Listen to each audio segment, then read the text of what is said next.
네, 상위권에 들어간 종목들 살펴봐야 되겠죠. 먼저 김대복 반장님은 어떤 종목 프로파일링 먼저 해주시겠습니까? 예, 저는 뭐 7위에 있는 두산 로보틱스를 프로파일링 하겠습니다. 아, 두산 로보틱스. 자, 뭐 이것도 상장한 지 얼마 되지는 않았지만 다시 또 뭐 각광을 좀 받고 있는 듯한 모습이 보여지더라고요. 소개 부탁드리겠습니다. 그래서 이제 두산 로보틱스는 또 이제 회사에 대한 어떤 기대감이 첫 번째가 있고, 두 번째는 시장 분위기가 두 번째 포인트일 것 같아요. 첫 번째는 이제 두산 로보틱스는 이 협동 로봇에서는 우리나라 1위 업체입니다. 점유율 1위 업체이고, 글로벌 시장으로 보면 지금 이제 3위냐 4위냐 이런 4강 안에 들어간다고 이렇게 봐야 돼요. 그래서 최근에 이제 이 협동 로봇이 지금 수요들이 계속 이제 로봇을 제조하고 자동 솔루션 하는 이런 쪽에 협동 로봇이 다양한 산업에 들어가게 됨에 따라서 이 회사의 어떤 성장이 돋보이는 이런 시장 흐름이었다 이렇게 보는데, 그냥 뭐 이제 갑자기 지금 와서 이 회사가 오늘 또 뜬금없이 많이 올랐던 이유는 뭐 이탈리아의 이제 그 온베르크와 관련되어 있는 이런 얘기도 있었지만, 오늘 신규 상장, 어저께 신규 상장돼서 이제 전날에 상승하다가 그 다음날 오늘 상한가를 갔던 그러니까 에코프로 멀티라는 종목, 이 종목이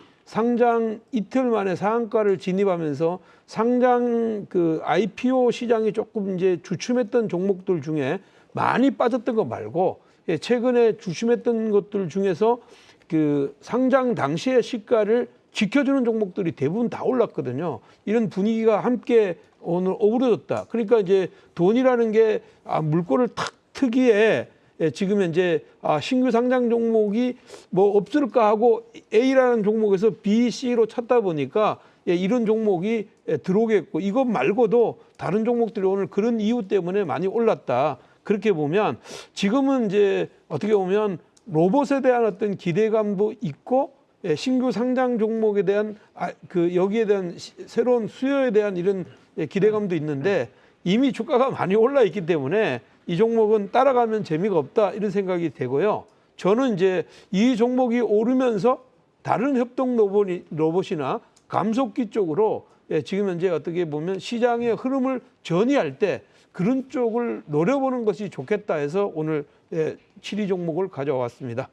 물론 뭐 다른 종목 지금 잠깐 이제 뭐 이야기는 해주셨는데 어떤 종목들이 있는지 잠깐 기술적으로 좀 살펴주시면 감사하겠습니다. 오늘 지금 현재 보면 에코프로에게 지금 보면 멀티라는 종목이고요. 에코프로 멀티가 실질적으로는 이렇게 됐거든요. 상장했는데 뻥튀기다. 왜냐하면 실적이 안 좋게 나왔어요. 실적이 안 좋게 나왔는데 상장을 시켜가지고 별로 안 좋을 거다 이렇게 했단 말이에요. 그러니까 전날에 오를 때 그것 때문에 쭉 뻗어 오르지 못했다. 그래서 쭉 뻗어 오르지 못했는데 오늘 바로 15%씩 올라가기 시작해서 상한가를 딱 들어가니까 이제 이게 어떻게 보면 두 가지 효과가 있잖아요. 이제 최근에 많이 내렸던 2차 전지 섹터들을 끌어올리는 역할도 했고, 그다음에 이제 신규 상장돼 있는 종목들 중에서도 낙폭주보다는 그 지금 방금 전에처럼 이렇게 어떻게 보면 그 일정 부분 올랐다가 그 유지되는 종목군들 이런 쪽으로 매기를 확산하는 이런 흐름들을 보였다. 그만큼 이제 시장은 어떤 새로운 종목에 목말라 있다 이렇게 봐야 되고, 이것이 우리가 이제 가지고 있던 뭐 지금 현재 힘들어하는 시청자 여러분들이 가지고 있는 지금 현재 2차 전지 섹터나 아니면 로봇 이런 쪽으로 확산되는지 여부를 체크하는 것이 중요하겠다 이렇게 말씀드리겠습니다. 네, 알겠습니다. 자, 계속해서 우리 이동근 반장님은 어떤 종목 프로파일링 해주시겠습니까? 노월 하겠습니다. 노을, 네, 부탁드리겠습니다. 제가 부방이나 노월 이게 방송 시간에서 살짝 웃으면서 그냥 한번 소개드린 적은 있습니다. 판단은 시청자님들께서 하시겠지만, 사실 지금 오늘 시장은 그냥 한번 도태기 시장이다 이렇게 저는 말씀드리고 싶어요. 뭐 노을이라든지 이런 종들 뭐 사실 기업 설명할 것도 없습니다. AI 기반 혈액 검사 진단 플랫폼을 개발하고 만든 회사인데 4년 연속 적자예요. 올해도 아마 적자 기조가 나올 것 같은데, 그런데도 불구하고 그 당시에 이제 이런 종목들을 언급했던 이유는 사실 시장 자체가 상당히 안 좋았거든요. 안 음. 좋았고 그냥 투기적으로 움직이고 수급적으로 움직이는 그런 쪽이기 때문에 수급이나 투기를 좋아하시는 분들 이런 것들이 이제 좀 보시라고 말씀을 드렸던 내용이고요. 지금 이제 노을 같은 경우에 이제 뭐 시청자분들께서 뭐 이걸 기술적 분석을 하시거나 그 다음에 어떤 펀더멘탈 분석을 하면은 상당히 좀 우스운 얘기가 될 것 같고 그런 내용들을 보다 그냥 어떤 정치적인 변수 내지는 이슈 이런 쪽으로 움직였다라고 보시면 되겠습니다. 부방도 그렇고 노을도 그렇고요. 전반적으로 그렇습니다. 그래서 이제 이런 부분들은 사실 이제 선수급들 그러니까 약간 주식시장에 경력이 좀 되시고 어느 정도 투기도 좀 할 줄 아시고 하시는 분들의 영역이고 일반적으로 순수하게 나 주식한 지 얼마 안 됐어요. 펀더멘탈이 어쩌고 하시는 분들 같은 경우에는 오히려 저는 접근하는 게 좀 불편한 자리다 이렇게 판단이 됩니다. 그래서 이 종목 같은 경우는 지금 노을 같은 6,390원 선에 마무리가 됐는데요. 잠시 보면은 이제 윗단에 매물장이 또 조금 있을 이후에 그래서 이 자리에서는 조금 조심해서 트레이딩 하시라고 제가 일부러 좀 강하게 어필합니다. 네. 자, 방금 뭐 얘기해 주신 것처럼 테마주 어떻게 보면 상당히 힘들 부분일 수도 있기 때문에 내가 어느 정도의 확실한 좀 저걸 가지고 투자하신다 이외에는 좀 접근하기 힘든 부분이다 이렇게 또 이야기를 해주고 계시니까요. 잘 참고하시길 부탁드리겠고요. 김동엽 반장님은 어떤 종목 프로파일링 해주시겠습니까? 예, 오늘 2등 차지한 스톰테크 말씀드리고 싶은데요. 네. 오늘 상장한 기업입니다. 예. 정수기 쪽 관련된 그 뭐라고 할까요? 소비재, 뭐 피팅 밸브라든가 이런 쪽에 관련된 이제 부품들 생산해서 이를테면 이제 시간이 지나면 또 닳거나 성능이 좀 떨어지기 때문에 주기적으로 갈아줘야 되는 부품류를 생산해요. 그래서 아까도 우리 피부 미용기기 쪽 관련해서 보면 사실 제품을 파는 것보다 소모품 그걸로다가 굉장히 마진을 크게 남기는데 동사 같은 경우는 사실 그 정수기 렌탈 산업이 지금 우리나라 굉장히 커지고 있잖아요. 네. 이 회사가 상대하는 거래처라고 지금 돼 있는 파트너사가 홈페이지를 보면 무려 480개사가 되는데 우리나라 웬만한 정수기 만드는 회사는 전부 다 거래처입니다.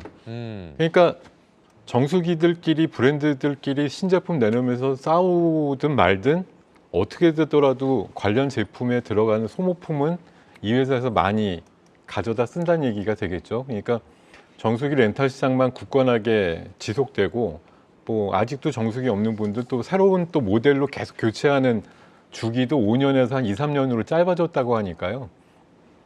당분간 정수기 렌탈이라든가 각종 뭐 비대라든가 이런 쪽에 렌탈과 관련된 시장은 아직도 블루오션이다라고 보는 시각에서 동사가 원래 그 공모가 밴드가 8,000원에서 9,500원 정도 봤었는데 뭐 기관청약이 워낙 높게 들어오면서 11,000원의 공모가로 시작을 해서 오늘 19,000원에 끝났으니까 네. 나름대로 성장하는 시장 내에서의 어떤 입지가 있다라고 판단은 된 것 같고요. 다만 뭐 오늘 올랐을 때 기관이나 외국인들 또 일부 받은 물량들은 열심히 털어냈다. 거의 공모가의 2배 가까운 가격이 하루에 형성이 됐기 때문에 내일 아마 한 2만 원 조금 넘어가면 조금 버거운 가격대가 형성되지 않을까 생각이 들어서요. 일단 가격대는 15,000원에서 2만 원 사이 정도에서 시간이 지나면서 안정화될 것 같다. 이런 관점에서 트레이딩 관점으로 좀 접근을 하시면 좋을 것 같습니다. 네, 상위권 종목 하이라이트 한 종목씩 더 살펴보도록 하겠습니다. 김대복 반장님은 어떤 종목 더 해주시겠습니까? 예, 좀 묵직하면서 오늘 9위했던 삼성중공업 보도록 하겠습니다. 이게 이제 삼성중공업 하면 우리가 뭐 대표적으로 좀 무겁고 우리가 좀 그런 조선사입니다. 근데 이제 삼성중공업은 사실은 조선사, 조선 3사 중에서 최근에 이제 보면 수주나 실적이 최고의 베스트 종목이라고 볼 수가 있습니다. 2024년도에는 연간 이제 한 9조 7천억 정도의 그 매출이 나올 거로 보고 영업이익도 6,300억 이상이 나올 거로 보이는데 특히 영업이익이 YOY 기준으로 한 140% 이상 신장할 거로 보입니다. 그렇게 보는 이유는 일단 지금 이제 이 회사가 만드는 이제 고성가 건조 마진이 다른 회사들보다 좀 많다는 거예요. 그러니까 고부가 가치 상품 쪽으로 특화되어 있다 이렇게 보겠습니다. 특히 이제 연간 20척 가까이 그 LNG 쪽에 그 LNG선을 수주하는데 내년에는 지금 현재 이쪽에서 그 동시적으로 이익의 개선의 효과가 나올 수 있는 이런 섹터이다 이렇게 보여지고요. 사실은 이 종목을 오늘 이제 여러분들한테 소개시켜 드리는 것들은 다른 것들은 이제 많이 급등하고 뭐 이렇게 있지만 이 종목은 실질적으로 굉장히 오랜 시간 동안 쉬었는데 2024년도가 만약에 그렇게 실적이 좋아진다면 지금 현재도 또 나쁘지 않는 모습 아니냐. 예, 그래서 가지고 왔고 이 회사의 차트 한번 잠깐 보면 회사가 여기 보면 8월 2일 날 9,000원대였습니다. 여기 9,470원대 고점 치고 지금 이제 7,000원 이하로 떨어졌다가 지금 올라와서 7,700원대예요. 근데 이제 우리가 향후에 어떤 이익을 아니면 향후에 어떻게 실적을 지금 이제 어떻게 보면 우리가 그 선행 EPS로 당겨서 생각한다면 이 종목은 지금 현재가 저평가되어 있다 저는 이렇게 보겠고 뭐 고민이 되는 사람들은 이런 쪽에다가 줍줍하고 묶고 가도 되지 않겠느냐 저는 그렇게 말씀드리겠습니다. 오늘 9위는 됐지만 앞으로 길게 보면 좋은 어떻게 보면 수익률을 내줄 수 있는 종목이다 이렇게 해서 소개해드립니다. 자, 일단 조선주 좀 살펴주시면서 지금 구간에서는 조금 담아가도 괜찮다라고 이야기를 좀 해주셨거든요. 우리가 조선 관련해서 본다면 조선 기자재 쪽도 빼놓을 수가 없을 것 같은데 예. 그와 관련해서는 좀 움직임이 더 탄력있게 나오잖아요. 예. 어떻게 좀 보고 계십니까? 이제 조선주들이 이제 움직이게 되면 이제 거기 따르는 피팅 업체들 이렇게 그 태광산업이나 성광기업 이런 쪽의 움직임들이 그 올라가는데 그다음에 이제 그 LNG선 하면 이제 그 동성 화인텍 뭐 이런 쪽의 시장 흐름들이 같이 움직이게 돼 있는데 아직 지금 보면 그 활발하게 이루어지는 이런 종목들은 아니지만 좌우간 지금 바닥권에서 다 기지개를 켜고 있기 때문에 이쪽도 같이 보는 것이 좋겠다 이렇게 보겠습니다. 네, 알겠습니다. 자, 계속해서 이동근 반장님 어떤 종목 프로파일링 해주시겠습니까? 예, 부방입니다. 부방. 예, 네. 노월, 부방, 뭐 오파스넷 이런 종목들이 전부 다 같은 계열의 종목이라고 보시면 되겠습니다. 이 부방 같은 경우도 제가 지난번에도 한번 말씀드리면서 이 밥솥 만드는 회사입니다. 근데 아무리 연간을 오늘 급등한 거 연간 찰려해도 안 되죠. 예, 블랙 프라이데이 같은 미국인들은 밥솥으로 밥해 먹지는 않습니다. 그럼에도 불구하고 이제 주가 급등이 나온 이유는 결국 이제 정치적인 이슈나 이런 내용들에 투기적으로 매수세가 붙었다 이렇게 보시면 되겠는데요. 잠시 차트 한번 좀 보여드리겠습니다. 여러분들이 사실 이제 주식은 뭐 저는 항상 투기 절반, 투자 절반 이렇게 보고 있습니다. 투기와 투자가 같이 간다 저는 그렇게 생각하고 있는데요. 투기를 하시든 투자를 하시든 하실 때 시점이 좋아야 돼요. 예를 들어서 부방을 갖다가 지금 이 자리에서 물론 이제 매수해 가지고 있는 분들은 변동성을 먹을 수 있겠지만 적어도 이런 자리에 약간 관심들이 없을 때 이때 보는 게 오히려 저는 좋다는 생각을 하고 있습니다. 지금은 보유자 영역이고요. 단기적으로 트레이딩이 조금 능수하지 못한 분들 같은 경우는 오히려 눌리고 흐름들이 조금 거래량이라든지 이런 내용들이 좀 빠지고 그리고 전체적으로 힘이 좀 빠졌을 때 그때 접근하는 게 좋지 않을까 싶고요. 오히려 눌림이 나왔을 때 이런 종목군들은 이게 이제 투기 테마들이 단기간에 끝날 건 아니니까 눌림을 공략하는 게 좋겠다라는 점. 우리 지금 보유하신 분들 같은 경우 내일 아침에 시초가를 잘 보시고 돌파하지 못한다, 안착하지 못한다라고 하면은 차익 실현하는 것도 좀 말씀드리겠습니다. 네, 알겠습니다. 자, 계속해서 김동엽 반장님 어떤 종목 더 봐주시겠습니까? 예, 오늘 화제 종목이죠. 에코 프로 머티리얼스를 봐드릴까 하는데요. 제가 오늘 공교롭게 좀 신규 상장 종목들을 많이 좀 픽을 한 것 같습니다. 네네. 이제 상장 이틀째인데 대단한 기록입니다. 첫날 상장했을 때 혼자 거래대금이 2조가 넘었고요. 오늘은 또 재빠르게 상한가를 가버려서 공모가를 2배 뛰어넘었다. 공모가가 원래 이 종목은 아까 또 스톰테크랑은 반대로 공모가 밴드가 있었는데 인기가 없어가지고 제일 하단 금액으로 설정이 됐거든요. 42,000원. 그래서 좀 싸다라는 인식이 가능하지 않았나 싶은데 오늘 74,000원대니까 공모가를 뭐 하루 반나절 만에 이제 2배로 뛰어넘었다라고 볼 수가 있겠고요. 뭐 제가 보기에 오늘 상승한 요인은 뭐 오늘 전반적으로 2차 전지가 강한데 일단 뭐 흐름을 같이 탔다고 볼 수도 있겠고, 에코프로라든가 에코프로 BM이 사실 덩치가 더 크고 일단은 공매도 잔고라든가 이런 것들이 좀 억누르고 있는 상황들이 아직 있는 거에 반해서 뭐 같은 에코프로 그룹 내에 있는 기업이면서 상장한 지 이틀밖에 안 되니까 그런 공매도의 어떤 그림자가 전혀 없다라는 게 어떻게 보면 강점일 수도 있고요.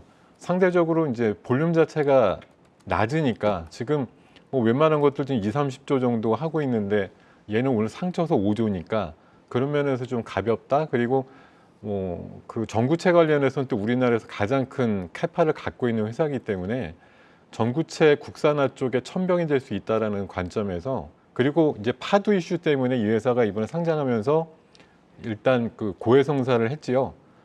영업이익이 우리 69억 적자인데요. 이렇게 미리 좀 뭐 불었다고 할까요? 그래가지고 일단 좀 용서를 받았다고까지는 못하겠지만 뭐 일부러 이렇게 속여서 상장했다 이런 이슈에서는 좀 멀어졌다라는 게 하나의 좀 다행스러운 면이 아닌가 생각이 들고, 어쨌든 제가 봐서는 초록이 동색이라고 에코프로나 에코프로 BM이 좀 부담된다고 하면 볼륨상에서 아직까지 한 4분의 1, 5분의 1밖에 안 되다 보니까 에코프로 머티에 대한 관점들이 조금 더 적극적으로 들어오지 않았나 생각이 들고요.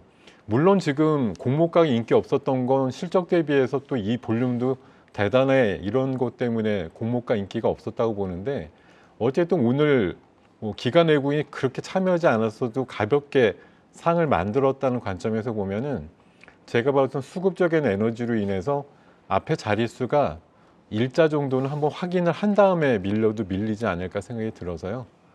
단기적으로는 그런 모멘텀 플레이가 가능하지 않을까 생각을 해보고 있습니다. 자, 지금 뭐 2차 전지 관련해서 이야기들이 다시 조금씩 나와주고 있는 것 같다라는 생각이 드는데, 오늘 뭐 김대복 관장님도 그와 관련해서 조금 바뀌지 않을까라는 이야기를 좀 해주셨거든요. 네. 김동희 관장님 봤을 때 2차 전지 관련해서 어떻게 흐름이 좀 쏠릴 거라고 보세요? 어떻게 좀 보고 계십니까? 지금 우리가 이제 공매도 얘기를 다시 안 할 수가 없는데, 네. 업황의 부진이라든가 전기차 소의 감소를 이유로 해가지고 사실 공매도가 더 힘을 좀 내주면서 필요 이상으로 사실 가격들이 좀 많이 부러진 면들이 있고요. 그리고 이제 최근에 공매도 금지 효과가 나왔지만, 금지 정책이 나왔지만 뭐 쇼커버가 쉽게 좀 들어오지는 않습니다. 외국인들도 끝에까지 좀 버티겠다는 그런 심리였는데, 지난주에 이제 대통령께서 뭐 기한을 산정하지 않고 불법 공매도 근절을 위한 어떤 대책을 마련하겠다 이러시다 보니까 공매도 금지가 언제 끝날지 모르겠다는 인식이 좀 퍼졌다고 보고요. 앞으로 뭐 지금 업황은 최악에 가깝고 많은 회사들이 2차 전지에 대한 투자를 좀 수년하는 그런 분위기지만, 언젠가 제가 아까 현대기아 말씀드리면서 비슷한 얘기 드렸는데요. 내년 한 1, 2분기 사이쯤에 이런 분위기가 확 달라질 수 있다고 보고요. 최근에 연초 대비해서 한 70%좀 조정받은 리튬 가격이 오히려 호재가 돼서 싼 리튬을 기반으로 반값 배터리를 만들 수 있는 그런 시스템들이 도입이 된다고 하면 훨씬 더 이런 관련된 소재를 만드는 회사들의 순이익단이 개선되는 것만 남았다고 생각을 하기 때문에, 그때쯤 되면 아마 내년 2, 3월쯤 되면 버티지 못하고 가격적으로 밀어 올리는 상황에서 쇼커버가 활발하게 들어올 거다라는 관점에서 좀 이해를 하고 있습니다. 네, 알겠습니다. 자, 이렇게 해서 대표님들이 봐주신 종목들 다시 한번 정리해 드리도록 하겠습니다. 김대복 대표님은요, 두산로보틱스와 삼성중공업 봐주셨고요. 이동근 반장님은요, 부방과 노을 봐주셨습니다. 김동엽 반장님은요, 스톰테크와 에코프로 머티를 봐주셨습니다. 자, 이렇게 해서 종목 하이라이트 살펴드렸습니다.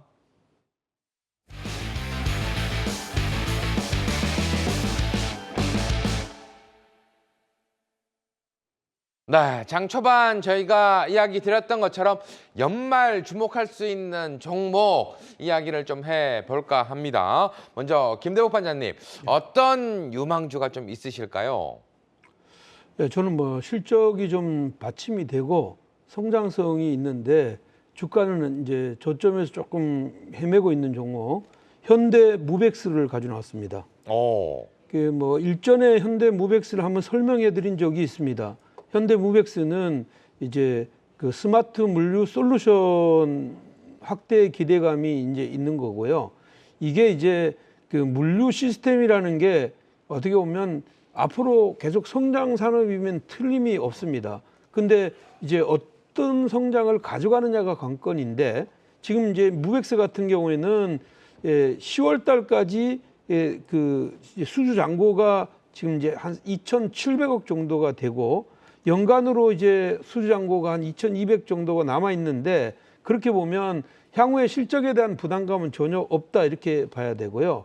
이 회사는 원래 이제 그 식료품, 그다음에 제약 이런 다양한 산업 쪽에 그 이제 그 2차 스마트 물류를 했는데 11월 달과 12월 달 가면서 2차 전지나 타이어 등의 어떻게 보면 새로운 어떤 물류를 시작하고 있기 때문에 새로운 물류에 대한 성장의 기대감이 있는 거죠. 그래서 결국은 이 회사는 글로벌 스마트 물류의 강자로 설 수 있는 어떤 기반을 가지고 있다. 그렇다면 지금 현재 주가가 이 회사가 뭐 이렇게 뭐 좋은데 어느 정도 많이 올랐어야 되지 않느냐. 근데 지금 주가는 오른 게 별로 없어요. 그래서 주가 차트를 한번 보시면 이제 지난 4월 달에 5,200원대를 갔댔거든요. 5,200원대를 갔댔고 지금 2,600원대가 왔으니까 거의 이쪽에서 반 토막이 났다가 지금 이제 리바운딩해서 3,300원대에 있단 말이에요. 그러면 이제 우리가 10월 달, 11월 달부터 12월 달까지 새로운 어떤 물류에 대한 이런 기대감도 있고 수주도 들어왔다면 이건 실적과 성장이 같이 맞물려 있는 이런 종목이라고 보면 지금 현재가 굉장히 싸다. 근데 이제 얘가 이제 물량이 만약에 올라가려면 여기처럼 볼륨이 터져야 되는데 이 볼륨이 안 터진다. 여기 지금 현재 거래가 지금 말랐잖아요. 오늘도 거래가 69만 주밖에 되지 않았는데 최소한 얘는 일거래량으로 한 200만 주 솟구치는 어떤 이런 자리가 나올 때 그때부터 본격적인 상승이 되지 않겠느냐.